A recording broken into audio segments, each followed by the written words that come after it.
বাচ্চাদের টিফিনের জন্য আজকে একটা দারুণ রেসিপি নিয়ে চলে এসেছি। আজকের এই রেসিপিটা অনেক সহজেই আর একদম অল্প সময়ের মধ্যেই তৈরি করে নেওয়া যাবে। আর এটা কিন্তু খেতেও অনেক বেশি টেস্টি হয়েছিল। কোনো রকম ঝামেলা ছাড়াই চটপট এই নাস্তাটা তৈরি করে নেওয়া যেতে পারে। তো চলো রেসিপিটা দেখে নাও। প্রথমেই একটা বোলের মধ্যে আমি একটা ডিম নিয়ে নিয়েছি, আর তার সাথে আমি এখানে 3 চামচের মতো পাউডার সুগার মিশিয়ে দিয়েছি। তারপরে এগুলোকে খুব ভালো করে মিশিয়ে নেব।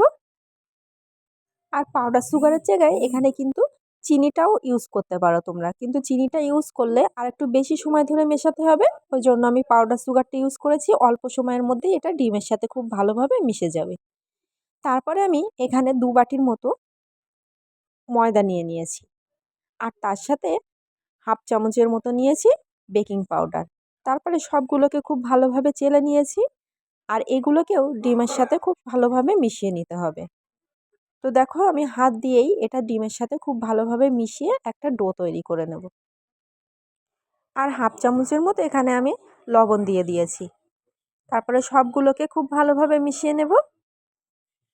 আর এটা কিন্তু মেশানোর সময় বেশ পাতলা মতো হবে, আর দেখো একটু আঠালো মতো হবে, হাতের সাথে জড়িয়ে যাবে, কিন্তু এটা পরে আস্তে আস্তে কিন্তু ঠিক হয়ে যাবে। তো খুব বেশি আটা এখানে ইউজ করা যাবে না, এটা ভালোভাবে মিশিয়ে নিতে হবে। আর এটা দেখো যখন মেশানো হবে তখন কিন্তু হাতে জড়িয়ে যাবে, এই অবস্থায় এটা কিন্তু রেখে দিতে হবে। তারপরে আমি এর সাথে অ্যাড করে দেব 3 টেবিল চামচের মতো সাদা তেল। এখানে তোমরা বাটারটাও ইউজ করতে পারো, তো আমি এখানে সাদা তেলটা ইউজ করেছি। তারপরে তেলের সাথে এটাকে খুব ভালো করে মাখিয়ে নিতে হবে, এতে করে আর হাতে জড়িয়ে যাবে না, আর ডোটাও কিন্তু অনেক বেশি সফট হয়ে যাবে। তো দেখো এটা এখন এই পর্যায়ে আছে, আর এটাকে 5 মিনিটের জন্য আমি রেস্টে রেখে দিয়েছিলাম। তারপরে আমি একটা চামচ নিয়েছি, যাতে করে আমি অল্প অল্প করে ডো থেকে কেটে নেব। আর চামচটা এই জন্যই নিয়েছি যাতে সবগুলোই একই সাইজের হয়। তো তারপরে এইভাবে হাত দিয়ে আমি গোল গোল করে চেপে নেব। আর দেখো এটা কিন্তু আমি এরকম শেপ দিয়েছি,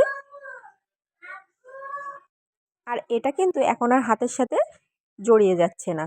তো তারপরে আমি চামচ দিয়ে এইভাবে সবগুলোই করে নেব, আর হাত দিয়ে গোল করে অল্প করে চেপে দেব, এতে করে এটা গোল শেপটা হয়ে যাবে। আর এটা কিন্তু তোমরা ইচ্ছা মতো শেপও দিয়ে নিতে পারো। তারপরে দেখো এখানে আমি একটা প্যান বসিয়েছি, যার মধ্যে আমি সাদা তেল দিয়ে দিয়েছি। আর তেলটা কিন্তু খুব বেশি গরম করলে হবে না, মোটামুটি গরম হয়ে আসলে তার মধ্যেই কিন্তু এগুলোকে ছেড়ে দিতে হবে। আর এগুলো এখন ছোট অবস্থায় আছে, আস্তে আস্তে কিন্তু ফুলে ডাবল হয়ে যাবে।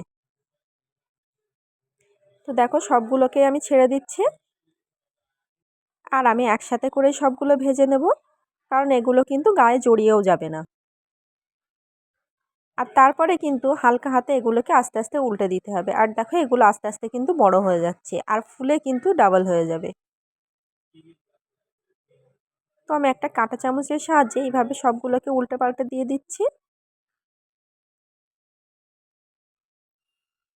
আর এই নাস্তাটা শুধু বাচ্চাদের টিফিনের জন্য না, আমাদের কিন্তু বড়দেরও খেতে অনেক বেশি ভালো লাগবে, কারণ উপর থেকে অনেক বেশি ক্রিস্পি হয় আর ভিতরটা একদমই নরম সফট হয়। আর এটা দেখো এখন কিন্তু সোনালী বর্ণ চলে এসেছে। তো আমি এগুলোকে আস্তে আস্তে তুলে নিচ্ছি। এটা কিন্তু লো ফ্লেমে রেখেই ভাজতে হবে, না হলে উপর থেকে কালার চলে আসবে। তো সবগুলোকে আমি আস্তে আস্তে তুলে নিয়ে তেল ঝরিয়ে নেব। এরপরে আমি একটা প্লেটে করে রেখে দেব। আর এটা কিন্তু সংরক্ষণ করেও খাওয়া যেতে পারে। এটা 2-3 দিন পর্যন্ত এরকম একই রকমই থাকবে। আর কত সহজেই রেসিপিটা তৈরি হয়ে গেল, তোমরা তো দেখলেই।